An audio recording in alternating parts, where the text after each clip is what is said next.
There's one thing new about the Slope show this time, and it's that it's not in Swedish, it's actually in English, because I have had some requests from other websites, some other reporters out there who would like to see what the heck is going on with that Slope show. Well, here it is. I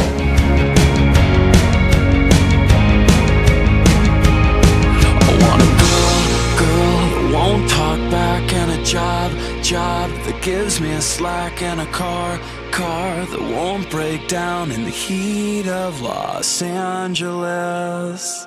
Come on, it's alive and breathing. Come alive today. Come on, it's a heartless beating. The sun is burning down. Come on, it's alive and breathing. Come alive today. Come on, it's a heartless beating. The sun is burning down Los Angeles. The sun is burning down Los Angeles. Starting off with the recent events and previous events, BSL leaving Gottfrag, and also now Midway leaving Gottfrag. But who can blame them, really? Who wants to be part of something that's not good anymore? Since Gottfrag got bought by MLG, it's basically been going downhill all the way. Who wants to be part of something that's not good anymore? You might think, okay, just because you don't watch MLG, it's not good anymore. That's right, and I'm assuming that was the case for Midway 2 and the same case for BSL. They're not interested in MLG. BSL is working with CGS. They're not writing about CGS much at all over at Gottfrag. Midway, I'm assuming, got bored of MLG. Who really watches that? I don't even know what games they play over there. Console? Like Halo? All I know is I like watching, World of Warcraft. I like watching Counter-Strike 1.6. Occasionally Source, Warcraft 3. That's gaming for me. That's what we should focus on. This is where we have the big fan base. Might be a big fan base around MLG too, but it's concentrated in some parts in America. And that's it. That's not worldwide, and that's not the gaming that I like. And that's why I don't blame them for leaving Gottfrag. And who knows where they go? I mean, they might join the SK empire of good reporters, join the ruling of the world with Carmack, and Carmack. Slashers there too. Yeah, maybe we'll just put Midway over there with the Carmack, and also BSL can run around there. ESL has had a world tour this October, starting in Los Angeles, going to Montreal, and now Dubai, where they're right now playing. They have 1 day left as we record this show. Who hasn't enjoyed seeing Fnatic, MTW, MYM, SK? What's the key for victory really when it comes to Counter-Strike 1.6? First, in Los Angeles we had SK. Alright, everybody had been practicing. They came to, they started the whole tour, came to Los Angeles. Didn't really work out for MTW, got eliminated in the group stage. Fnatic got eliminated pretty early in the playoffs, and SK won the whole thing, and tournament's over. Week and a half break before the next one in Montreal. SK went back to Sweden to play Inferno Online League, while Fnatic stayed over here relaxing in Los Angeles, went to Las Vegas over there partying, spending money that they probably have. Some didn't, I don't know, I was with them. You know what? Let's take a look at it a little bit, how it was over there.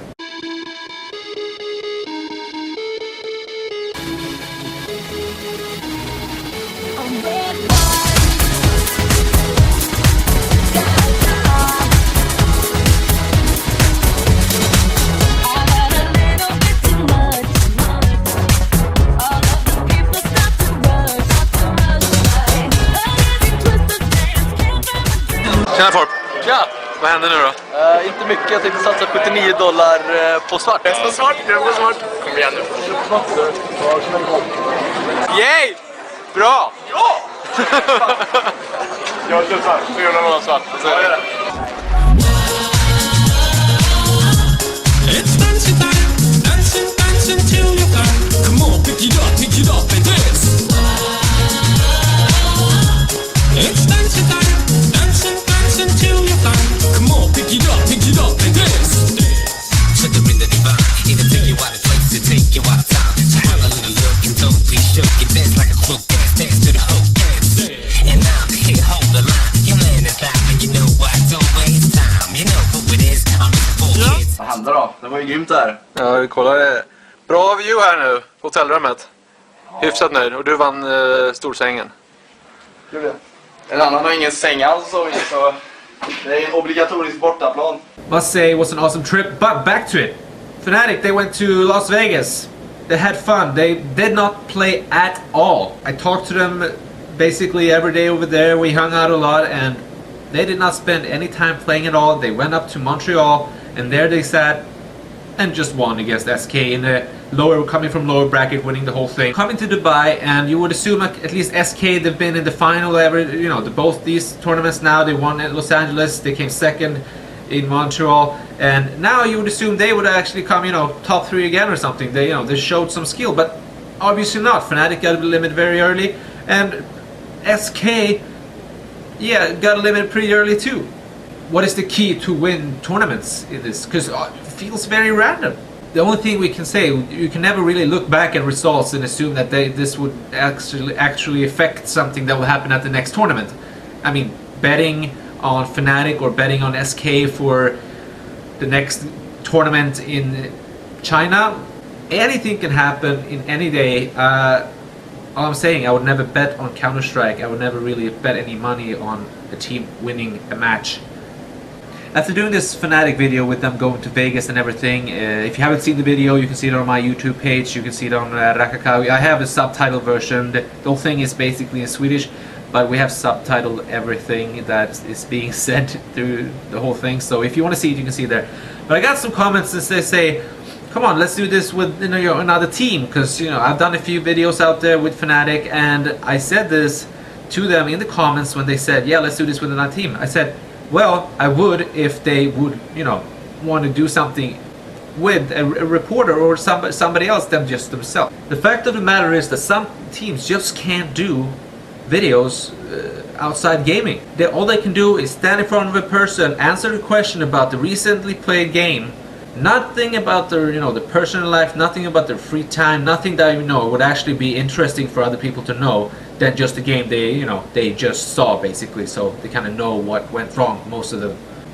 I'm just saying, there's nothing to lose to be a little bit more out there, Share some more than just your face and your opinions about every single game you ever played. Do you have to set it up with a camera and a microphone every time, do this shit?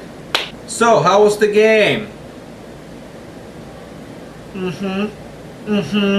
And what about the next game? Do you think you will win? Well, good luck. The same thing every freaking time. It's not fun if somebody out there like me tries to do something different. Instead of sitting there, I don't like the way you're doing your shit, try it. I'm just saying, try it. And like some other people say out there, maybe people will see another side of you than the one and only boring side you have. I've tried this. I've said this before to one of the Swedish teams, SK.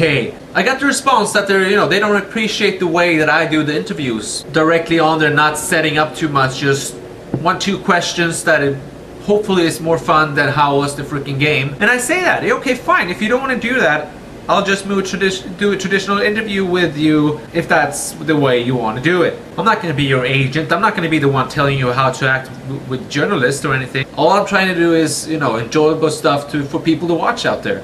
And if you don't want to be a part of any of it, if you don't want to be part of it, then that's fine. Continue to refuse when I ask you to interview you guys. That's fine.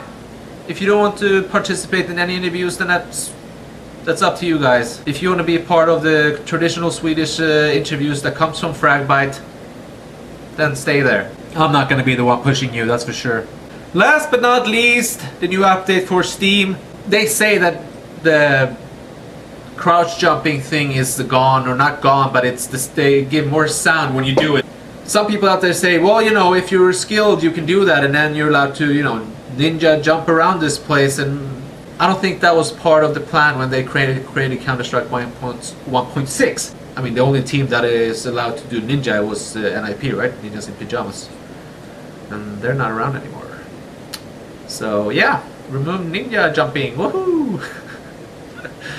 Alright, the first English version of the Slope Show. I hope you liked it. I'll be back soon with another one. The heat of Los Angeles.